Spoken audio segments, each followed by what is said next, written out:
살아계신 하나님 아버지, 하나님께서 저희에게 하나님을 계시해 주시지 않았다면 저희는 하나님을 알 수도 없고 하나님을 믿을 수도 없었지만, 주님께서 저희를 사랑하여 주시고 또 자신을 드러내시기를, 자신을 계시해 주시기를 기뻐해 주셔서 저희가 성경을 통해서 하나님을 알고 하나님을 믿고 또 하나님과 특별한 관계를 맺을 수 있는 은혜를 허락하여 주시니 참으로 감사를 드립니다.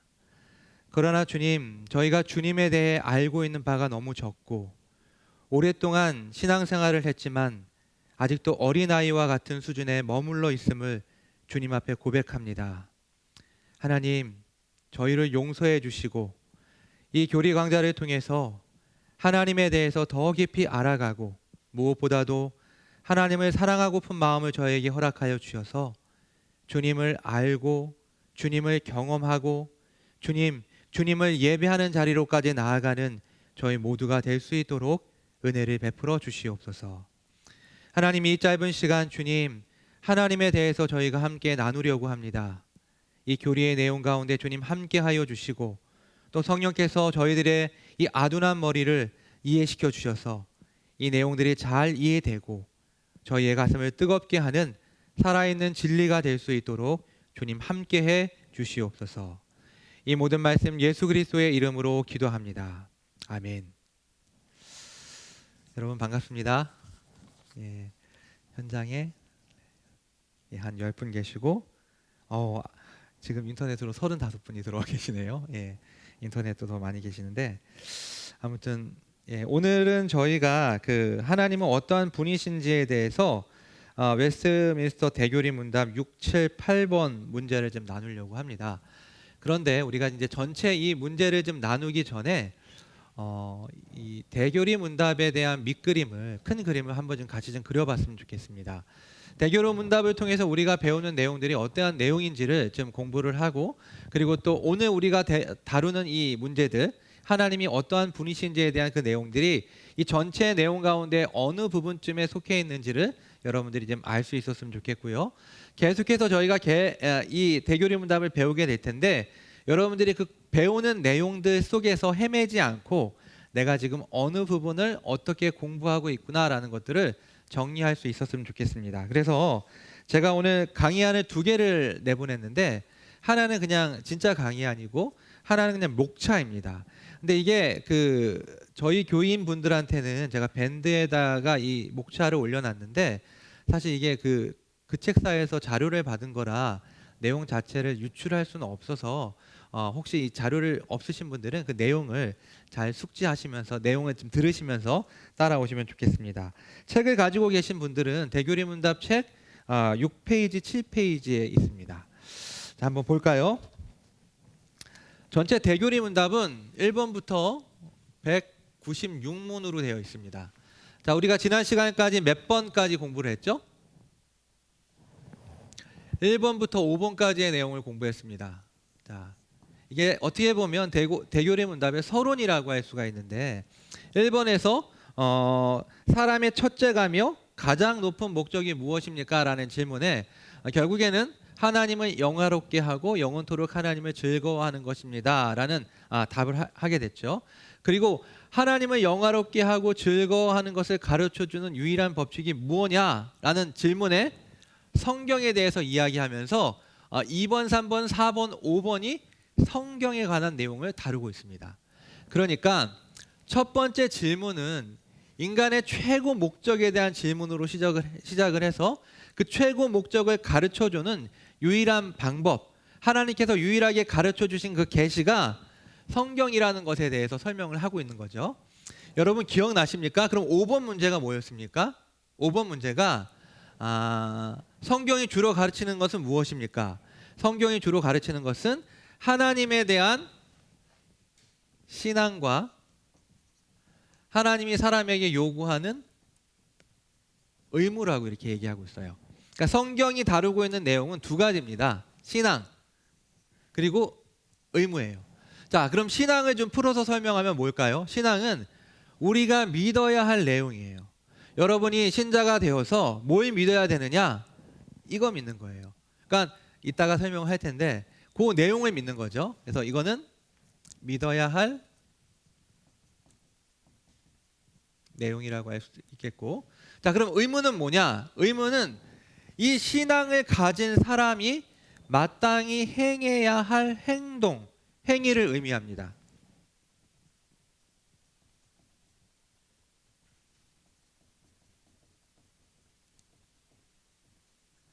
그러니까 결국에는 신앙이라는 것은 믿어야 할 내용이고, 의무는 신앙을 갖고 있는 사람이 그에 마땅히 행해야 할 행동이에요.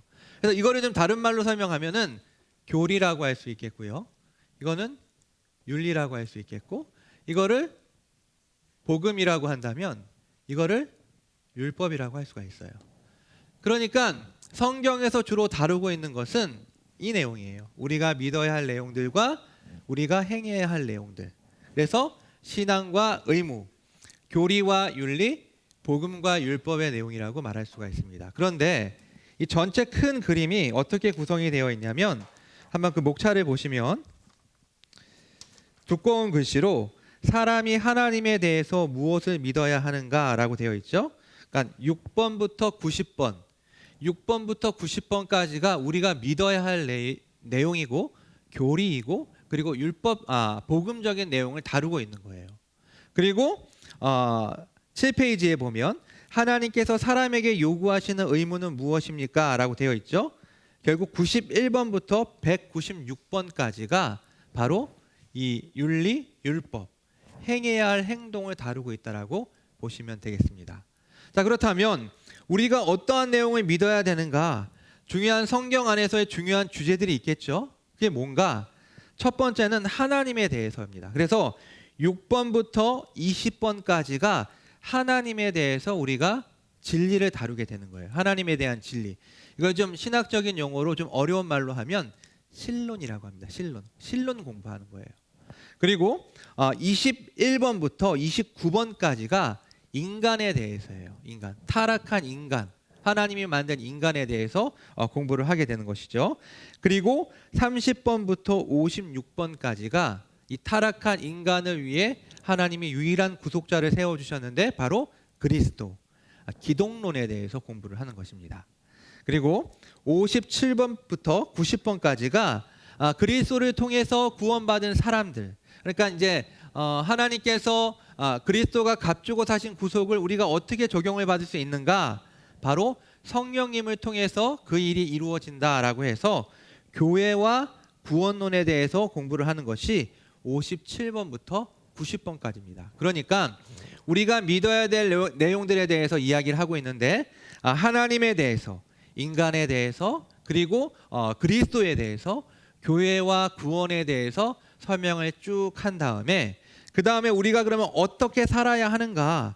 이 내용을 믿는, 이 복음의 내용을 믿는 신자가 이 세상 가운데서 어떠한 삶을 살아야 되는가라는 것을 정리하고 있는 것이 바로 이제 91번부터 시작됩니다. 그래서 91번부터 152번까지가 10계명에 대한 내용입니다. 10계명.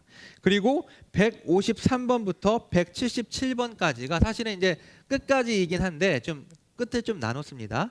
177번까지가 은혜의 방편, 은혜의 수단에 대해서 우리가 배우게 되는데, 내적 수단이라고 할 수 있는 믿음과 회개, 그리고 외적 수단이라고 할 수 있는 말씀과 성례와 기도인데, 기도는 뒷부분으로 뺐고 말씀과 성례에 대해서, 그리고 성례도 세례와 성찬에 대해서 다루게 됩니다.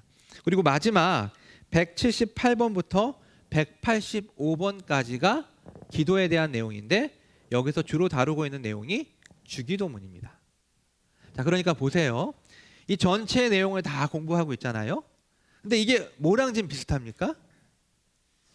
사실은 1번부터 6번부터 90번까지 우리가 믿어야 할 내용은 사실 사도신경의 내용과 거의 비슷하고요. 그리고 그 이후에 나오는 내용들은 10계명과 주기도문에 대한 내용이 대다수입니다. 물론 중간에 은혜의 방편이나 교회론에 대한 것들이 좀 많이 나오긴 하는데, 그러니까 이 교리라는 체계들이 굉장히 유사성들을 많이 가지고 있어요. 왜냐? 믿어야 될 내용들, 성경에서 다 뽑아낸 내용들이기 때문에 그 형태나 구성들이 굉장히 비슷합니다. 그리고 나중에 여러분들이 그 소요리 문답을 공부하게 되면 소요리 문답은 이 대요리 문답의 축소판이라고 할 수가 있습니다. 그래서 중요한 내용들 뭐 그것들만 빼가지고 이 배치로 그대로 진행되는 것을 볼 수가 있습니다. 자, 이렇게 해서 전체적으로 우리가 다루게 될 대교리 문답이 어떠한 형태를 가지고 있는지를 살펴보았고요. 오늘은 하나님이 어떠한 분이신지, 특별히 이제 6번부터 20번까지 진행되는 이 하나님에 대해서, 신론에 대해서 이제 공부를 시작하는 거예요. 자, 여러분, 우리가 어떠한 대상과 교제를 할 때 그 대상에 대해서 알기 위해서, 그 대상에 대해서 친밀한 관계를 누리기 위해서 어떠한 방법을 씁니까? 만나죠. 만나서 같이 밥을 먹고, 만나서 극장도 가고, 여행도 가고, 이러한 시간들을 통해서 그 대상을 알아가면서 친밀한 관계 속으로 들어갑니다. 그런데 중요한 것은 하나님과 우리가 관계를 맺기 위해서는 하나님 만날 수 있나요? 전화 걸어서 하나님 이따 8시에 베샬롬 교회에서 좀 만나겠습니다. 이렇게 할 수 있나요? 할 수가 없죠. 하나님과의 관계는 철저하게 하나님께서 자신을 보여주시고 알려주시지 않으면 우리는 하나님과 교제할 수가 없습니다. 하나님이 자신을 드러내 보여주시는 것, 알려주시는 것을 우리가 지난번에 계시라고 했는데, 이 계시를 통해서 하나님을 우리가 알게 되는데, 이 하나님에 대한 지식은 크게 두 가지로 나눌 수가 있습니다. 하나는 하나님의 속성과 본질, 하나님이 어떠한 분이신지에 대해서 살펴보는 것이고, 또 하나는 하나님의 사역, 하나님이 어떠한 일을 하셨는가라는 것을 다루게 되는 거예요. 그래서 오늘 우리는 그 속성 가운데 가장 첫 번째 세 문항을 같이 한번 살펴보려고 합니다. 전체 이 신론은요, 이 세 단계로 구성이 되어 있습니다. 6번은 성경이 하나님에 대해서 무엇을 알려주고 있습니까? 라고 이렇게 얘기를 하고 있죠. 예. 그러니까 어떻게 보면 6번 문제는 이 신론 전체의 안내 문제라고 할 수가 있어요. 제가 좀 이따 설명을 해드릴게요. 그리고 7번부터 14번 문제는 하나님의 본성을 다루고 있고, 15번부터 20번까지는 하나님의 사역에 대해서 다루고 있는 것을 볼 수가 있습니다. 자, 그러면 6번 문제 한번 들어가 보도록 하겠습니다. 제가 두꺼운 검은 글씨를 읽을 테니까 여러분들이 파란색 답을 읽어주시면 되겠습니다. 성경은 하나님에 대해 무엇을 알려줍니까?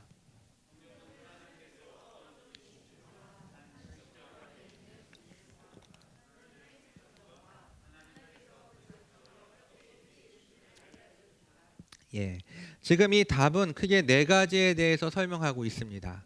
하나님의 본성, 하나님의 속성이죠. 하나님의 위격과 하나님의 작정과 하나님의 작정의 시행에 대해서 설명하고 있어요. 제가 아까 전에 설명해 드린 바와 같이 이 6번 문제는 사실은 이 신론에 관한 안내 문제라고 할 수 있습니다. 여러분, 우리가 대교리 문답이나 소교리 문답을 이렇게 공부를 하다 보면은 이런 안내 문제들이 있어요.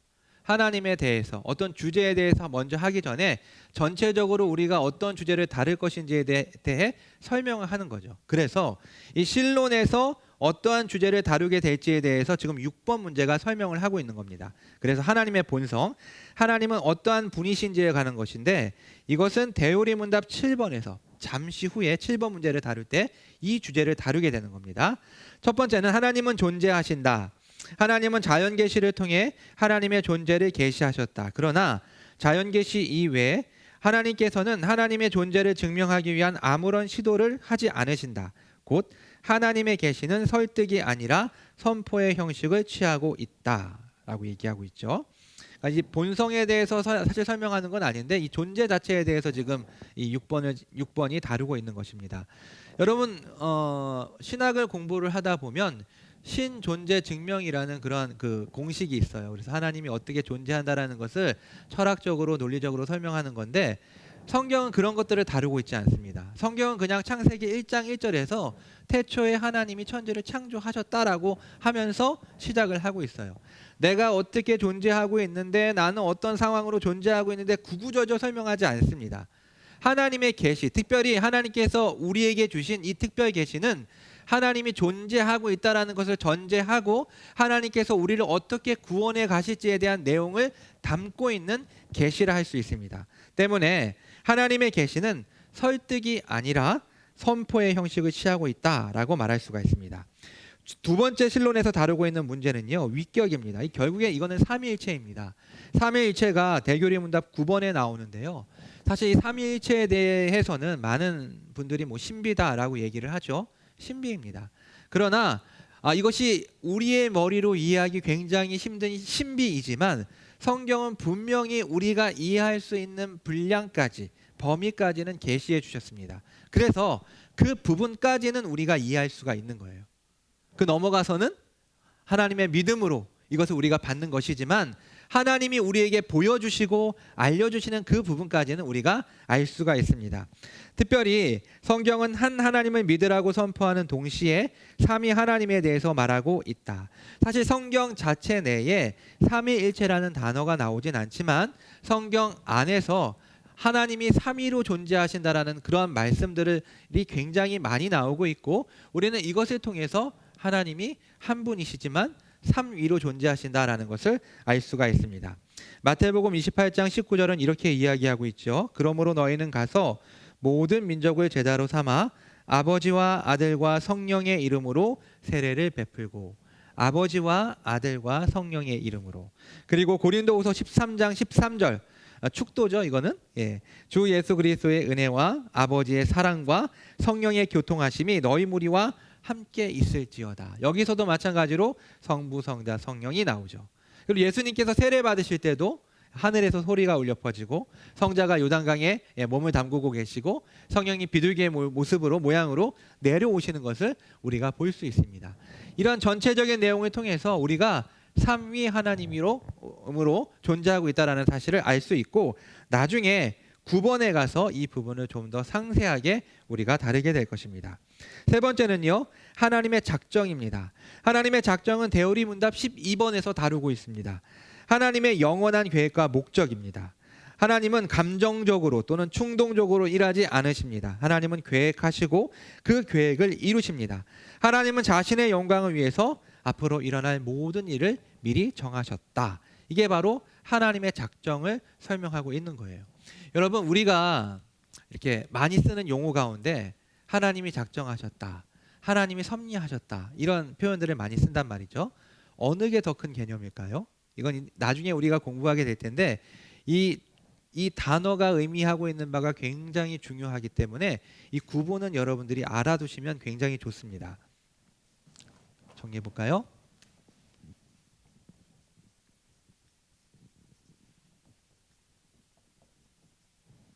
작정은 뭡니까?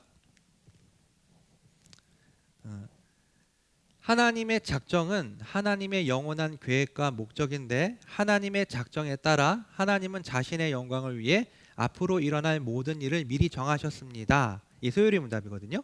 소요리 문답 7번인데 이 내용이에요.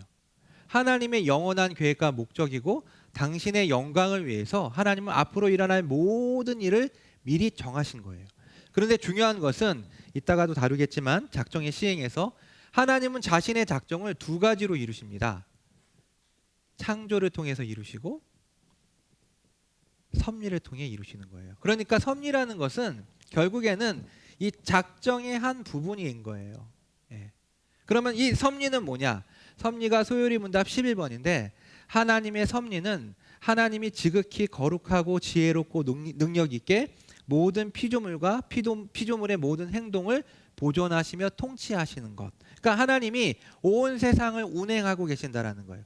피조물과 피조물의 모든 행동을 보존하시며 통치하시는 것. 그러니까 이 우주가 다 돌아가는 것이 하나님의 섭리 가운데 이루어지고 있는 거예요. 자, 창조를 통해서 섭리를 통해서 하나님께서는 자신의 작정을 이루시는 분이십니다. 자, 이 부분도 역시 마찬가지로 우리가 다루게 될 것입니다. 4번이 하나님의 작정의 시행이죠. 하나님께서 그 작정을 어떻게 이루시는지, 그래서 대요리 문답 15번부터 20번이 이 창조와 섭리에 대해서, 창조는 인간 창조에 대해서 나오고 전체 창조에 대해서도 나오고, 그런 세부적으로 이 내용들을 다루게 되는 것을 볼 수가 있습니다. 그래서 작정과 성취, 하나님의 작정이 성취되는 것을 살펴보는 것은 흥미롭고 은혜로운 일이다.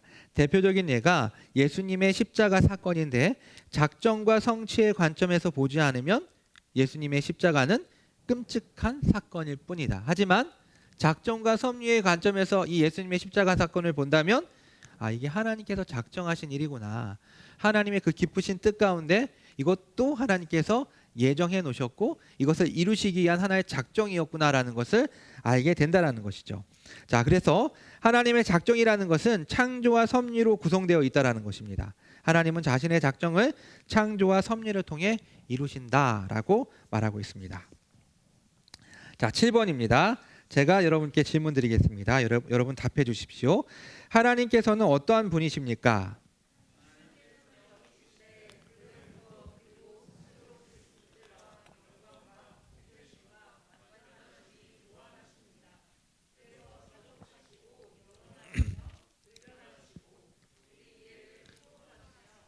모든 것에 계시고 전능하시며 모든 것을 아시고 지극히 지혜로우시며 지극히 거룩하시고 지극히 공의로우시고 지극히 자비롭고 은혜로우시며 오래 참으시며 인자하심과 진실하심이 풍성하십니다. 예.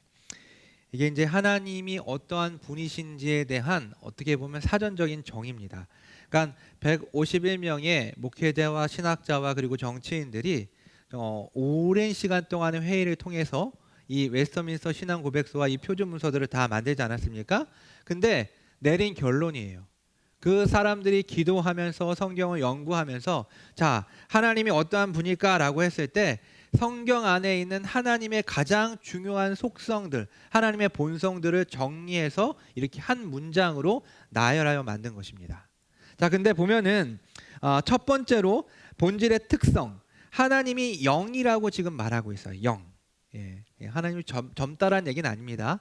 하나님이 영으로 되어 있다라는 거죠. 영. 영의 반대말은 뭘까요?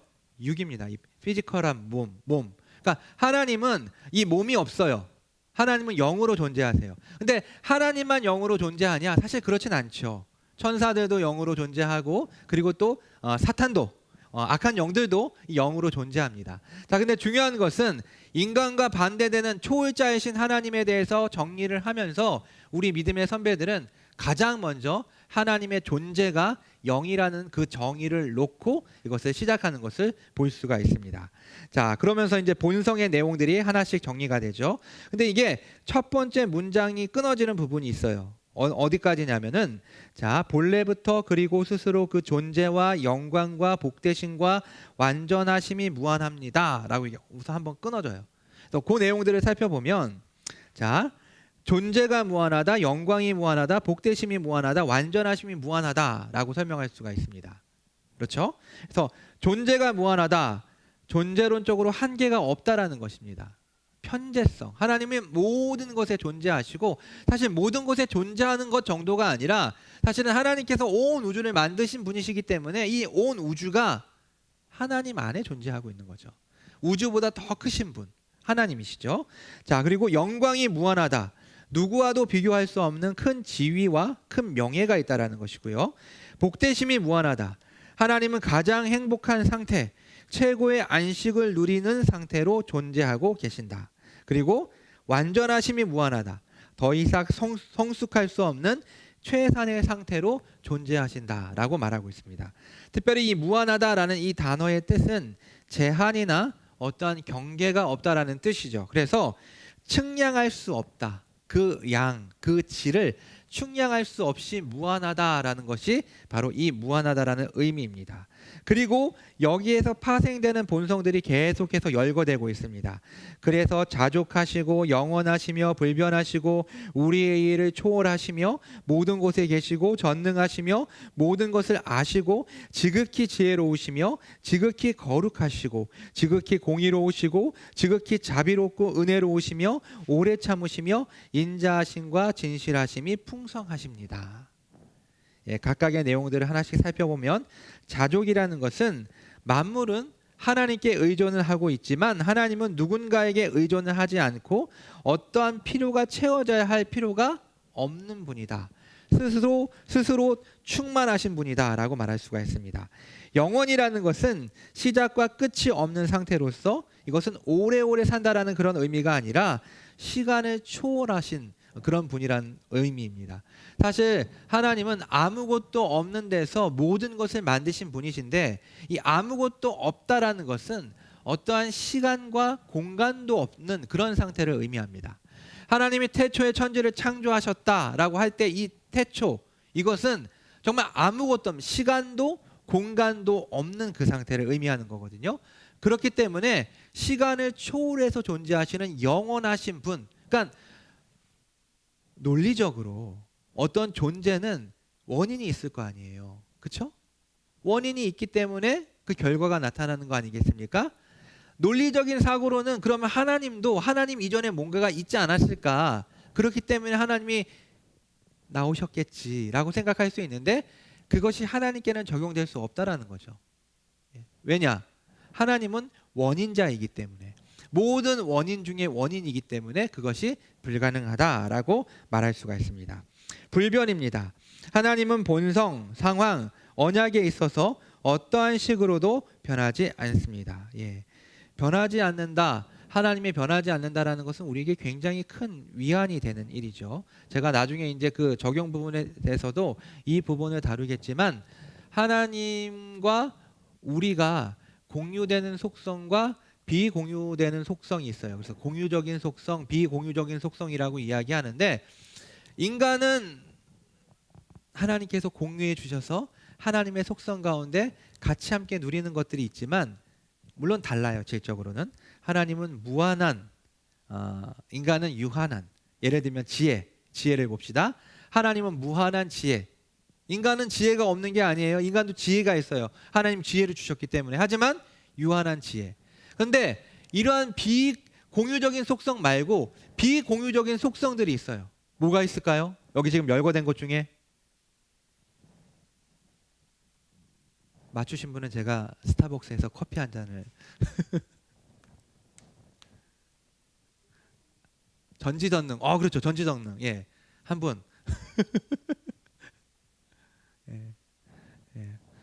저의 재정을 위해서 5초 안에 끝내겠습니다. 5, 4, 3, 2, 1. 감사합니다. 무한하시고 영원하시고 불변하시고 전지하시고 전능하시고, 이런 것들은 우리가 인간이 공유될 수 없는 하나님만 가지고 계신 고유한 속성이라고 할 수 있겠죠. 그런데 하나님께서 이러한 속성을 가지고 계신 분이시기 때문에 우리가 너무나도 감사한 거예요. 이따가 그 부분에 대해서 다시 한번 생각해 보도록 하겠습니다. 자, 이해를 초월, 불가해성이라고 하죠. 그러니까 이해하는 것이 불가능하다라는 거예요. 인간은 유한하기 때문에 그 누구도 하나님을 이해할 수 없다. 유한한 것은 무한한 것을 붙잡을 수 없다라고 우리 칼빈 선생님이 이야기하셨습니다. 자, 모든 곳에 계신다. 편재성. 아까도 좀 나왔던 부분이긴 한데요. 사실 하나님이 어디에나 계신 것이 아니라 온 세상이 하나님 안에 있는 것이다. 그리고 모든 것을 안다. 전지죠. 하나님은 모든 것을 아신다. 마음과 생각을 아시고 미래에 일어날 일도 아신다. 그래서 하나님 앞에서 아무것도 숨길 것이 없다. 숨길 수가 없다. 지혜롭다. 하나님은 생각하고 추론한 결과로서 아는 것이 아니라 원래부터 아신다. 이것이 하나님의 지혜다. 거룩하다. 순결하심으로 도덕적인 완전성과 모든 피조물과 비교되는 하나님의 초월성을 의미합니다. 이거 좀 어려운 말이긴 한데 중요한 단어이기 때문에 지금 써봤는데, 하나님의 타자성, 타자성, 그리고 하나님의 도덕적인 완전함이라고 이렇게 표현할 수가 있겠습니다. 우리가 흔히 이야기하기를 거룩이라는 것이 구별된다는 것, 그리고 도덕적으로 성결하다는 것, 순결하다는 것, 이런 의미로 표현하는데 지금 그 얘기를 하고 있는 거예요. 하나님은 거룩하시죠. 자, 공의롭다. 하나님의 도덕적 통치를 통해서 나타난다. 하나님은 악한 것을 그대로 두지 않으시고 악인을 의롭다거나 죄인을 선하다고 하지 않으신다. 그리고 자비와 은혜가 나오는데요. 약간의 좀 차이점들이 있다고 이렇게 자료들을 보니까 나와서 정리를 좀 해봤습니다. 자, 은혜는 결코 받을 자격이 없는 피조물에게 베푸시는 하나님의 호의적인 은총을, 그리고 자비는 받을 자격이 없을 뿐만 아니라 사악한 자에게까지 베푸시는 하나님의 은총을 말한다. 여러분 이 차이를 좀 아시겠습니까? 어느 게 더 큰 개념이에요? 자비가 더 크죠. 예. 그러니까 이제 이게 행위 언약과 은혜 언약의 비유를 들어서 설명하는데, 행위 언약이라는 것이 뭡니까? 행위 언약은 타락 전에 아담과 하와와 맺었던 언약이죠. 선악과를 따먹지 말라는 명령에 순종을 하면 영생을 주고, 선악과를 따먹지 말라는 명령에 불순종하면 죽음의 형벌을 주겠다라는 것이 이 행위 언약의 그 내용인데, 사실 하나님께서는 아담과 하와와 이런 언약을 맺으실 필요가 없었어요. 굳이 안 맺어도 되는데, 하나님의 은혜로, 하나님의 호의로, 하나님의 은총으로, 은혜로 이 행위 언약을 맺은 거예요. 그런데 문제는 뭐예요? 아담이 이 행위 언약을 깨트렸어요. 하나님과의 관계가 이제 완전히 원수가 된 거예요. 하나님의 은혜를 받을 수 없는 처지에 있었던 인간들에게 하나님이 은혜 언약을 베푸신 것이죠. 하나님이 자신의 뜻대로 영원 전부터 어떤 사람들을 선택하여 영생을 주기로 하시고 은혜 언약을 맺어 구속자를 통해 선택한 자들을 죄와 비참에서 해방시켜 구원에 이르게 하는 것, 이게 은혜 언약이거든요. 이 은혜 언약을 하나님이 자비로, 그 은혜를 베풀 필요도 없는 그 인간들에게 자비로 내려주신 것이죠. 그러니까 이게 그 은혜와 이 자비의 뉘앙스의 차이를 좀 아시겠습니까? 예, 자비가 더 큰 개념이라는 거. 그렇지만 똑같이 은혜라고 생각하시면 됩니다. 따라서 자비는 죄인된 피조물에게까지 확장되는 하나님의 은혜다. 오래 참으심, 하나님이 죄를 심판하심에 있어 죄인에게 회개할 때를 주시기 위해 그의 자비로 오래 인내하심을 의미한다. 인자하심, 선하심, 인자하심은 하나님의 은혜와 자비보다 더 넓은 의미의 하나님의 은총을 뜻한다. 하나님의 인자하심은 구원 계획에 예시되어 있을 뿐만 아니라 창조 사역과 일반적인 섭리에도 예시되어 있다. 진실하심, 하나님의 모든 말씀은 오류가 없는 진리, 하나님의 약속은 반드시 성취된다는 점에서 진리다. 이제 7문까지를 이렇게 간단하게 정리를 해봤고요. 8문입니다. 묻겠습니다. 하나님께서 여러분 계십니까?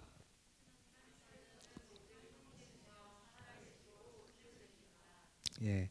R.C. 스프로울 목사님이 이렇게 이야기를 했어요. 여기서 고백된 하나님은 추상적이고 비인격적인 심이나 철학적 개념이 아니다. 인격적이고 살아있는 존재다. 하나님은 상상하거나 고안된 것이 아니라 실제적이고 살아있는 분으로 생명의 원천 그 자체이다 라고 이렇게 설명을 했어요. 자, 그러면서 하나님이 실제로 어떤 다른 신들과 비교 우위에 있는 신이 아니라 유일한 신, 오직 살아있고 정말 진실한 그런 참되신 신이라는 것을 계시의 말씀인 성경은 우리에게 설명을 해주고 있는 것입니다. 예전에 저는 교회를 다닌 적이 있었어요. 초등학교 5학년 때까지는 제가 절에 다녔었거든요. 그러니까 이제 그 절에 다닐 때는 친구들이랑 싸우죠. 부처님이랑 예수님이랑 싸우면 누가 이기냐. 그래서 아주 유치한 싸움이지만 그 당시에는 굉장히 진지한 그 친구들과의 싸움이었는데, 자기가 믿는 어떤 신, 뭐 고타마 시타르타는 결국엔 신은 아니죠. 예, 뭐 깨달음을 얻은 인간인 건데, 아무튼 그 당시 저는 그 존재를 신이라고 생각했고 그 신은 절대적인 신이라고 생각을 했단 말이죠.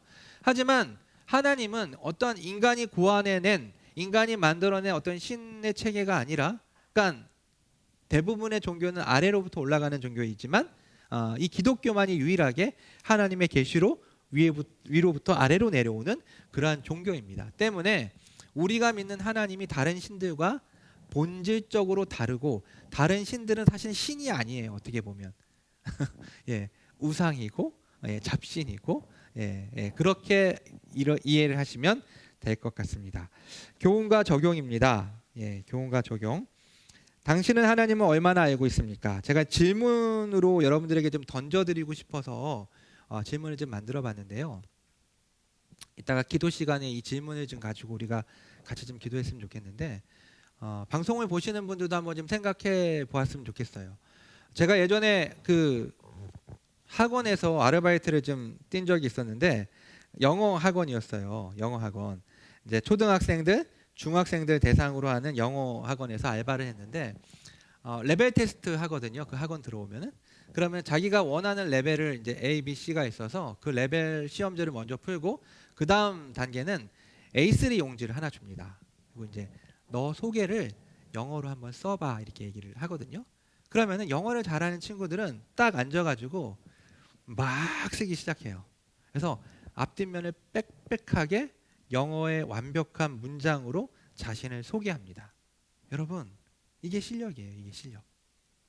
만약에 제가 여러분들에게 지금 이 시간 A4지 한 장을 나눠주면서 자, 여러분 하나님에 대해서 한번 써보세요. 여러분이 알고 있는 주관적인 어떠한 개념 말고 객관적인 진리, 성경에서 말하고 있는 하나님에 대해서 한번 써보세요라고 한다면 여러분은 몇 줄을 쓰실 자신이 있습니까? 내가 그래도 10년, 아니 20년 내가 엄마 뱃속에서부터 교회를 다녔는데 하나님에 대해서 내가 이만큼 쓸 수 있겠지 라고 생각을 해도 사실은 많이 잘 못 쓸 것 같아요. 여러분이 하나님에 대해서 알고 있는 부분은 어느 정도가 되십니까? 두 번째는요, 하나님의 비공유적인 속성, 예, 영원하고 무한하고 불변하고 아까 얘기 나왔던 전지하시고 전능하신 이러한 속성이 나에게 큰 위로가 되는 이유는 뭘까요? 여러분, 하나님의 이 초월적인 속성이 나에게 위로가 되는 이유는 뭘까요? 우리가 믿는 하나님은 우리와 다른 초월적인 존재이기 때문에 우리가 하나님을 믿을 수 있는 거예요. 여러분의 머릿속으로 다 이해가 되고 납득이 되는 하나님, 그게 하나님일까요? 하나님이 아니죠. 우리의 이 작은 머리로, 이 바가지만한 이 머리로 이 바다의 물을 다 담을 수 없는 것처럼 이 무한하신 하나님의 그 놀라우심을, 그 영광스러움, 거룩하심을 어떻게 우리가 다 이해하고 설명할 수 있겠습니까? 만약에 우리의 어떠함 때문에 우리가 뭐 잘 믿을 때도 있겠지만 잘 못 믿을 때도 있을 거 아니에요? 그럴 때 하나님께서 마음을 바꾸시고 변하시는 하나님이라고 한다면 우리는 항상 우리의 구원에 대해서도 확신을 가질 수가 없을 것입니다. 하지만 하나님의 이 속성이 있기 때문에 우리는 하나님을 안전하게 그리고 완전하게 믿을 수가 있습니다. 세 번째 시 한번 같이 한번 읽어보겠습니다. 시작. 하나님이 불가해하다는 것은 하나님에 대해 우리가 아무것도 이해할 수 없다는 뜻이 아니다. 루터는 하나님께서 숨어 계신 하나님이실 뿐만 아니라 계시된 하나님이라고 말했다. 하나님은 우리에게 자신을 계시하시기를 기뻐하셨고 성경을 통해 우리가 구원받을 수 있을 만큼 또한 우리가 이 세상에서 신자로서 살아갈 수 있을 만큼 충분히 자신을 계시해 주셨다. 예. 강의를 딱 40분 맞추려고 했고요. 혹시 여러분들 질문 있으시면은 유튜브를 통해서도 질문을 해주셔도 되고 현장에서 질문을 해주셔도 됩니다.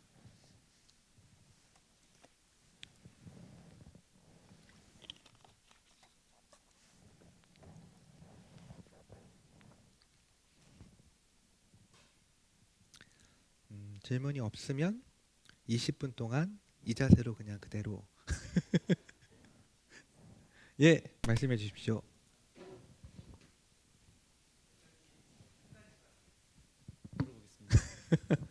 마이크까지. 그 웨스트민스터는 앞에 있던 신앙 고백서들 후에 그 이렇게 고백되어졌기 때문에 앞에 있었던 신앙 고백서들을 보완하려고 한 노력이 있었을지 아니면 그 당시에 있던 초점 특별히 웨스트민스터는 하나님의 영광을 더 높이기 위해서 거기 초점이 있었기 때문에 그런 건지 그런 건지 좀 여쭤보려고 하는데 그 중에 하나가 천사에 대한 이야기인데요. 예. 그 아무래도 하나님이 어떤 분인가에 대해서 고민하게 되어지면 당연히 영적인 존재와 육적인 우리 사람을 구분할 때 헷갈리게 하는 존재가 바로 천사의 존재일 것 같은데 벨직 신앙고백서 같은 곳에서는 천사에 대한 이야기를 하면서 창조와 관련된 여러 가지 이야기들을 같이 풀어주고 있는데 웨스트민스터 신앙고백서에서는 그 부분을 빼고 이야기를 하고 있어서 특별히 어디에서요? 웨스민스터에서는 예. 천사에 대한 이야기를 말하지 않고 그 하나님의 속성과 그다음에 사람에 대한 이야기로 이렇게 나눠지는 걸로 봐서는 이게 웨스민스터에 조금 더 다른 초점이 있는 거 아닌가라고 하는 생각이 들어서 그런 부분에서 차이가 어떤 게 있을까라고 하는 걸 한번 질문. 잠시만요. 제가 알기로는 천사가 13문에서 나오긴 하거든요. 하나님께서 천사와 사람에 대해서 특별히 작정하신 것은 무엇입니까? 라는 것이 나오고 16문에서 하나님께서 천사들을 어떻게 창조하셨습니까? 나오고 19문에서 천사들에 대한 하나님의 섭리는 무엇입니까? 라는 것이 나오고 웨스트민스터 신앙고백서도 천사에 대한 내용을 다루고 있는 부분이 있습니다. 소요리 문답에는 없어요. 천사에 대한 내용이. 그리고 사실은 이 신앙고백서 자체가 이미 이제 딱 그 당시로서는 완성된 형태의 신앙 고백문이었기 때문에 어떤 증보의 그런 개념으로 대요리 문답과 소요리 문답을 만든 건 아니었고요. 말씀하신 것처럼 그 뒤에 만든 건데 사실 그 당시에는 최고의 교수법이 지금은 이제 1대 다수 교육법으로 한 선생님이 여러 학생들을 대상으로 공부를 하지만 그 당시에 가장 효과적인 교수법은 그 1대1 교육이었습니다. 그래서 튜터가 학생에게 질문하고 답하고 질문하고 답하는 이러한 방식으로 공부를 하는 것이 학습의 효과가 제일 좋고, 왜냐하면은 질문을 하면서 이 학생이 대답하는 걸 듣고 얘가 뭘 모르고 있다라는 걸 알기 때문에 거기에 맞게 또 질문을 하고 왔다 갔다 왔다 갔다, 그래서 만들어진 게 이 카테키즘이라는 이것이 문답 자체가 사실은 그 당시에 가장 좋은 교육 방법론에다가 이 완성된 신앙 고백문을 갖다가 얹은 거죠. 그런데 이제 그 목적 대상이 다르다 보니까 대교리 같은 경우에는 목회자들이나 어떤 뭐 그 교회에서 직분 있는 이런 분들을 가르치기 위해서 좀 더 좀 상세하게 그 대교리의 문답을, 그렇지만 온전히 다루진 않았고요. 생략된 부분들도 있죠. 하지만 다루었고, 소교리 문답은 초신자들이나 어린이를 가르치려고 하다 보니까 그 대교리 문답보다도 더 축약된 형태로 다루어지게 된 거죠. 그래서 대교리 문답이 196문이면 소교리 문답은 107문으로 구성이 되어 있습니다.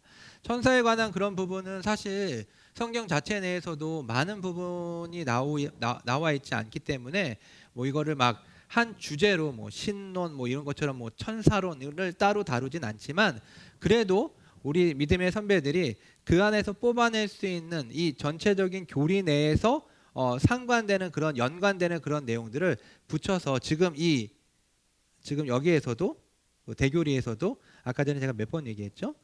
예.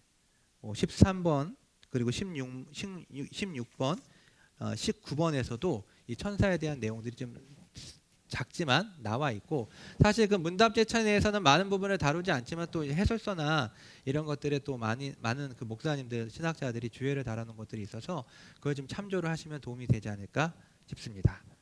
예, 감사합니다.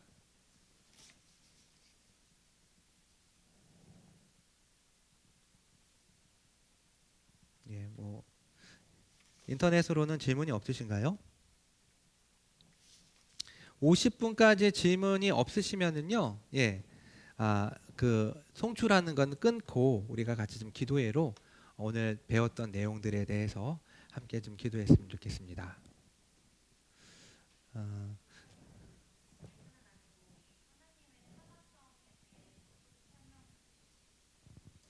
예.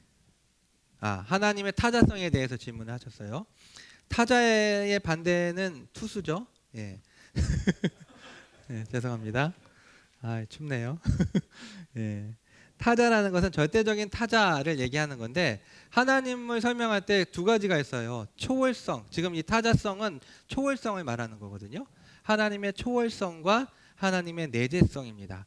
이거 좀 쉽게 설명을 하면은 우리가 주기도문의 첫 번째 부른말에서 그 내용을 알 수가 있어요.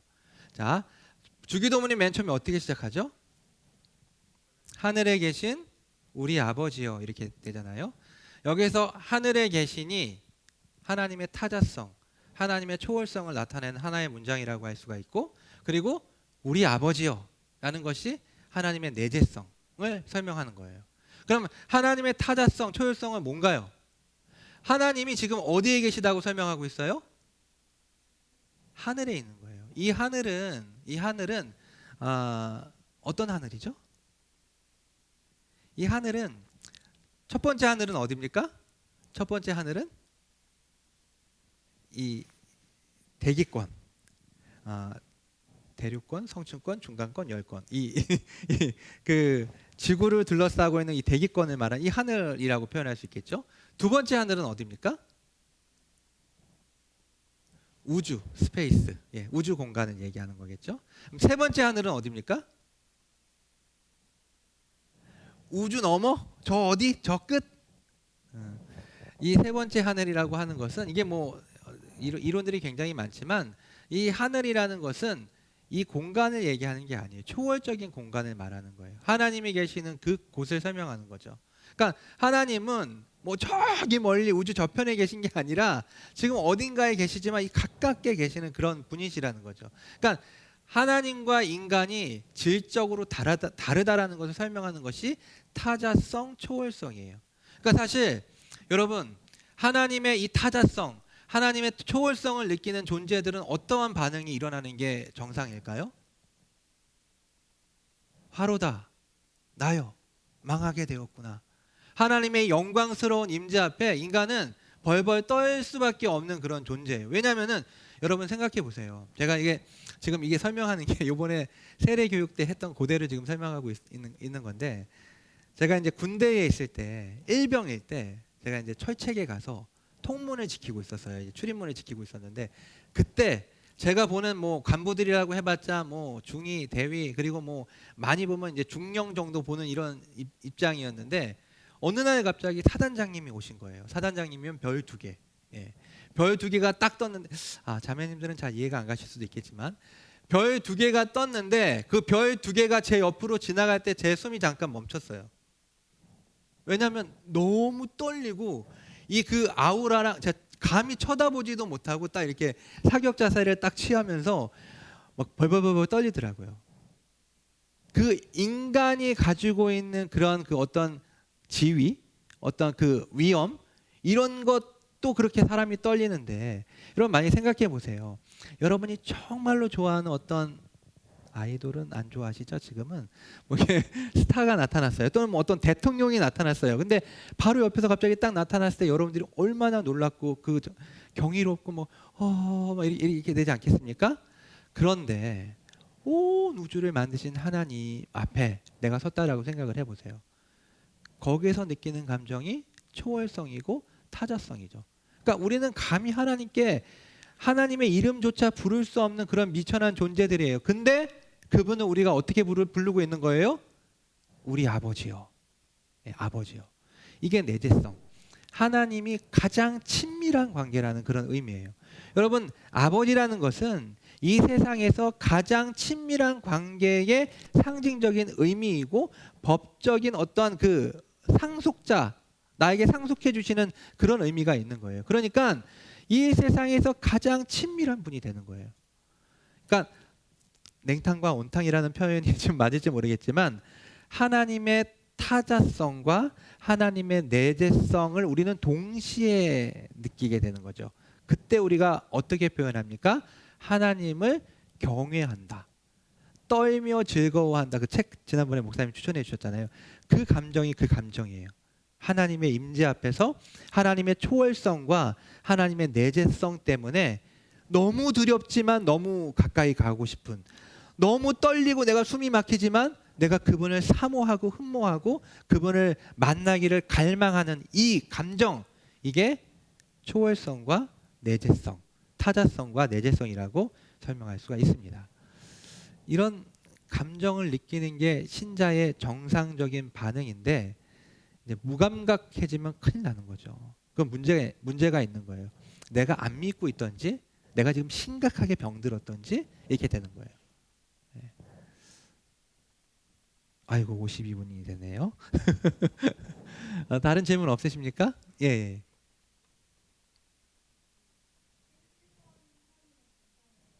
예.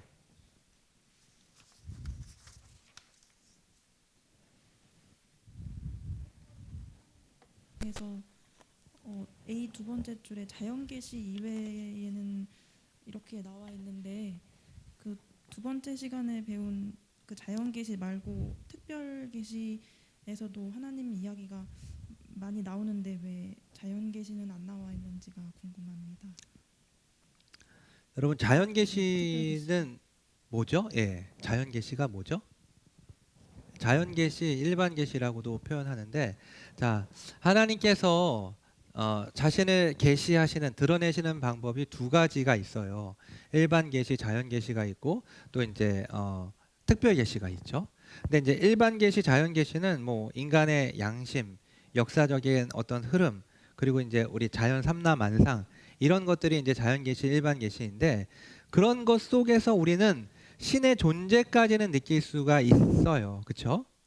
이제 어, 이 특별 계시의 조명하심을 받지 못한 사람들도 이 자연을 통해서 인간의 양심을 통해서 역사를 통해서 어떤 절대자가 있고 초월적인 존재가 있다라는 것은 알죠. 그러나 그 지식이 그 사람을 경배의 자리로 이끌지는 않습니다. 그러니까 우리를 구원하는 자리로까지 그 지식이 우리를 인도하지는 않죠. 그게 일반 지식, 일반 계시, 특별 자연 계시가 가지고 있는 한계점이라고 말할 수가 있어요. 그러나 특별 계시는 하나님을 정확하게 마치 렌즈 볼록 렌즈로 초점을 맞춰서 이렇게 그 점을 모으는 것처럼 하나님에 대해서 분명하게 우리를 보여주고 인도해주는 역할을 해서 이 지식이 우리를 구원으로 인도하는 강력한 지식이 되는 거예요. 자, 이 설명이 됐는데 지금 아까 질문이 뭐였죠?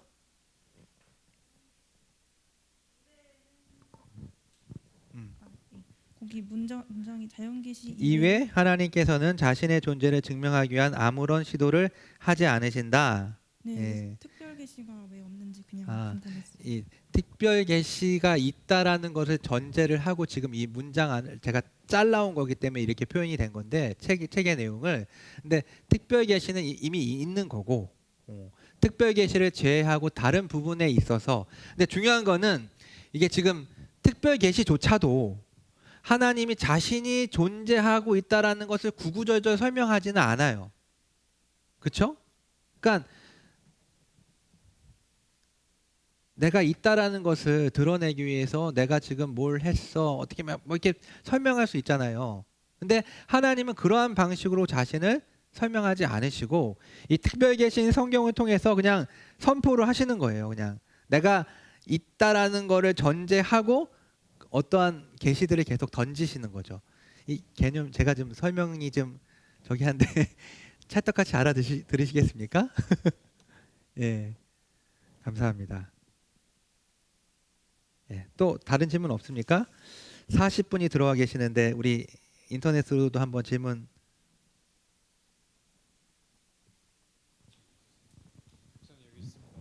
예, 저도 질문 하나. 예, 질문해 주십시오.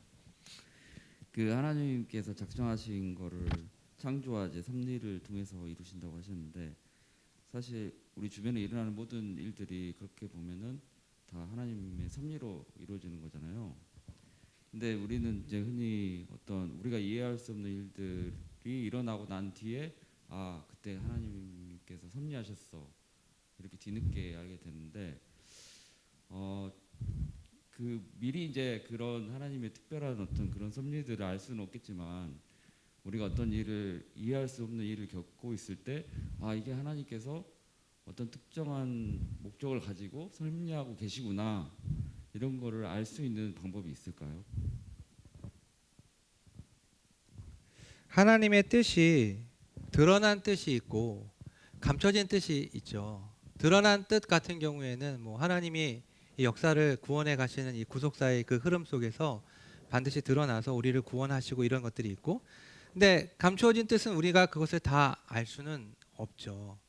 물론 이제 뭐 제랄드 시처의 뭐 하나님의 뜻이나 뭐 하나님의 은혜 같은 책을 읽으시면서 도움을 받으시면 좋겠는데, 예, 그 부분은 제가 지금 이 시간에 다 설명을 해드릴 수가 없을 것 같습니다. 예, 너무 어렵고 설명 불가합니다. 예, 죄송합니다. 제가 다음 시간에 제가 아니군요. 목사님이시네요. 예, 목사님한테 얘기해서 답해 주시라고 이야기하도록 하겠습니다.